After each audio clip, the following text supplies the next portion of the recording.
What's up everyone, it's me, it's Rich. Alright awesome peeps, welcome to my spoilers review for John Wick Chapter 2. And I think I need to be more, I need to dress more appropriately while talking about this movie. So just hold on, just hold on. Alright, here we go. Alright guys, so if you guys haven't seen my review, check that out first. I'm gonna spoil everything here. Because this movie was, I'm gonna get started. So like I said in the review, they expand more in the mythology for the whole movie, this world that they're building. And my god, they expanded more on the Continental. I mentioned in my review that it's not just in New York, that it's this worldwide group, basically, that deals with assassins and you know, assassins, basically. And I love the fact that it's not just, you get a sense of all these other assassins out there, and now I'm just thinking like, okay, so is John Wick the best one? I mean, yes, he's called the Boogeyman, but I'm pretty sure there's other ones out there that are just as good, if not maybe even better. We don't know. Hopefully they explore that in chapter 3 or whatever they're gonna call the third movie. So there's that also. And again, you do in this movie, you actually do see a lot of assassins out there that are actually highly trained, and they're actually quite good. But man, John Wick, the way he fights, it's just so, I don't know, man. It's brutal, but it's very primal, actually. If anything, he has this. What I love, man, like headshots. Like I said in my review, headshots everywhere. But then you notice that he has this distinct style. The way he fights is it's very much like, in a way, I don't know, like not so much an MMA fighter, but more so he loves throws. He loves getting on the ground, down and dirty on the ground, and as a former wrestler back in high school, that was me. I was the ground game, and it's cool to see that he can like fight on both of his feet. But man, when he's on the ground, woo, he shines. He actually shines when he's on the ground. But that doesn't take anything away from his gun skills. You know him. What would you call? It's not gun skills, but just, I know there's a word for it, and I'm totally blanking out right now. Okay, I'm kind of too lazy to find out another word for gun skills, but I think I know. Let me know in the comments below. I'm stupid, guys. I'm stupid. Help me out here. Help a brother out. Okay, first of all, I'm getting way too ahead of myself. Okay, so the movie opens up as with him. Like I said, the movie doesn't take place far too long from the first one. Again, like I said, maybe a few days later, or a week, 2 weeks later, tops. Maybe a month, 1 month. Tops, chasing down this guy because he's trying to look for his car, and then he gets his car, and again, big action sequence. And then when he goes back home, he's about to retire. Basically, finally, he's about to end everything. He cements back the hole that he created, basically in the first one, when he dug up his armory. And then someone comes, and the crime lord comes, and like I said, this crime lord is basically the guy who got him out of that lifestyle. Santino D'Antonio is the crime lord, and he presents him with this marker, and it's this little small thing where basically you have this blood oath bond. You put your thumb there, and it basically cuts you, and in a way, there's you get that blood in there, and then like, oh yeah, we're blood brothers, basically, yeah, blood bond, yeah. But again, in a more gangster, I guess, assassin way, professional way, so to speak. And he basically wants his sister killed because, again, another layer for the mythology, there's the high table. And so now it's just all these other questions. Okay, there's the how. I'm sorry, I'm speaking way too fast for myself right now. I tend to do that when I get excited. You know what I mean? This movie is just awesome, and a lot of just like, argh. Okay, so I'm gonna slow it down a little bit. Slow it down, Rich. Slow it down. Okay, so the high table.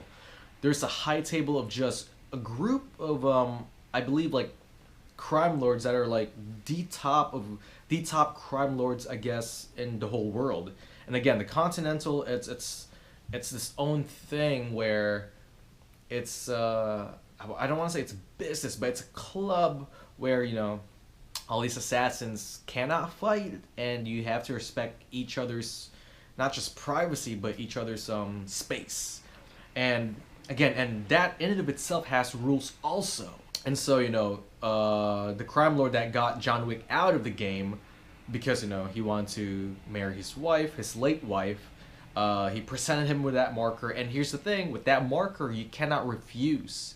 You can't refuse it. You have to do what they want you to do. But John Wick refuses, and he's like, nah, I'm not doing that. Nope, no way, I'm retired. And he's like, okay, cool, that's fine, that's fine. Next thing you know, literally a few seconds later, cuts back to the crime lord Santonio D'Antonio, and freaking just bombs his place, basically. You know, here's the thing, luckily his dog didn't die, thank God. Oh man, woo, if his dog died, first of all, I cannot deal, like, that's the one thing that the first movie got me was, dude, not the dog, man, not the freaking puppy. Anyways, we're not talking about the first one, we're talking about the second one. So, you know, blows up the house, and just a sad feeling where you see John Wick, and it's funny because he was actually holding a picture of him and his wife, and blows up the house, and next thing you know, it cuts back to that picture, and that picture just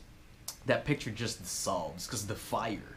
And now he's fucking pissed. He's fucking pissed. Oh my god, he's freaking pissed, guys. Freaking pissed. I've been saying the crime lord's name all wrong this whole time, guys. It's Santino, it's not Santonio. It's Santino D'Antonio.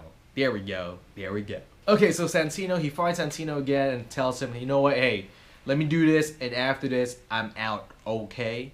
So he basically, that Santino actually wanted John Wick to kill his sister because his sister just got a seat from the high table.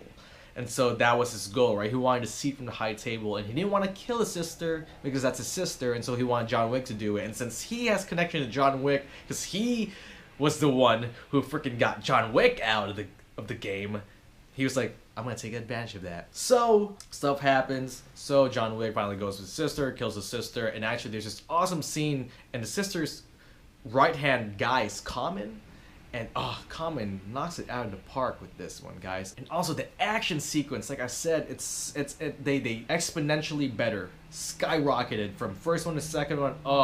I can't even tell you how many body counts there were and how many headshots there were, because it was that freaking awesome. And there was just a lot of people trying to go after John Wick. But here's the thing, guys. Oh, and one more thing, awesome sequence with Common and John Wick. Their first fight and then their second fight. The second fight, very awesome, so cool. And then there's this one scene where Common was on top, on a higher ground, and John Wick was on the lower ground. They were just doing this, and it's crazy because they, you know, obviously they have silencers on, and so you can barely hear the gunshot, but it was awesome. It was great. Again, if you guys are gonna go watch this, check it out ASAP. It was so cool. Action is freaking top notch, and it's real. It feels real. He then kills his sister, and then next thing you know, you do find out that Santino wanted him dead all along. Santino sends his group. John was like, really? I just killed your sister for you. Now you're gonna do me wrong like that? He's like, oh hell no. And then and before this, he was getting all his tactical stuff, his suit, his gear. Oh, it was freaking awesome. And then when Santino's guys came trying to kill him, he was just there like,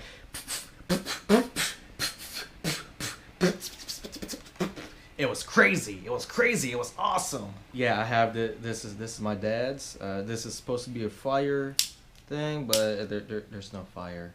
Actually, I think it ran out of gas. Anyways, it seems very appropriate because he was just like,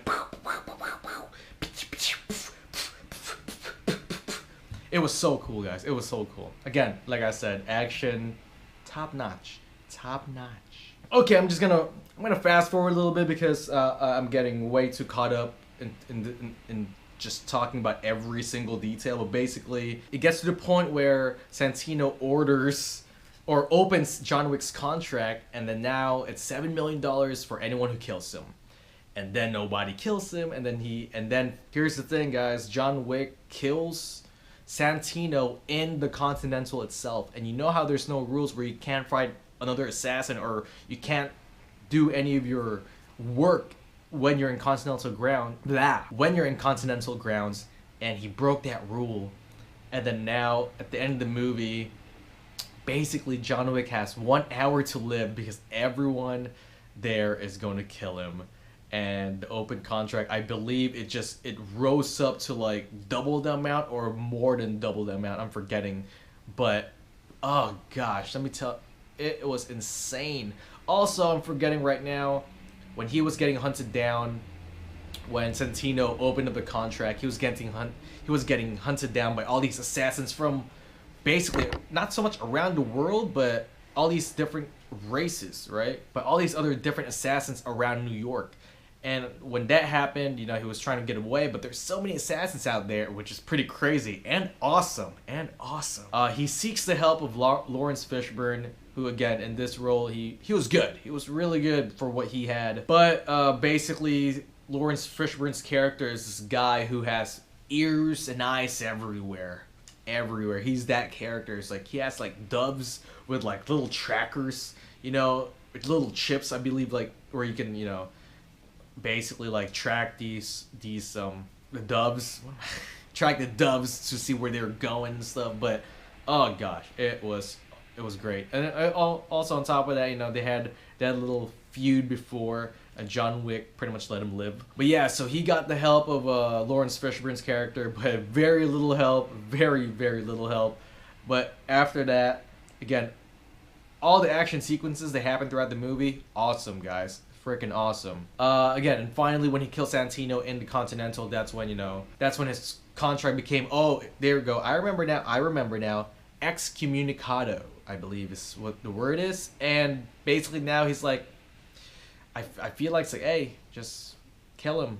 Whoever can kill John Wick will get the prize. And the fact that Ian McShane's character, the boss of the Continental in New York, was like, I'm giving you 1 hour. That's actually, you know, your leeway before everyone starts looking for you. And then, man, and John Wick was like, whoever they are, wherever they are, if they come, I will kill them. I will kill them all. And then freaking runs, and the score swells up. I'm forgetting what the score is, guys. But man, score goes, and he's running in New York, and then cuts. Movie done. Freaking movie done.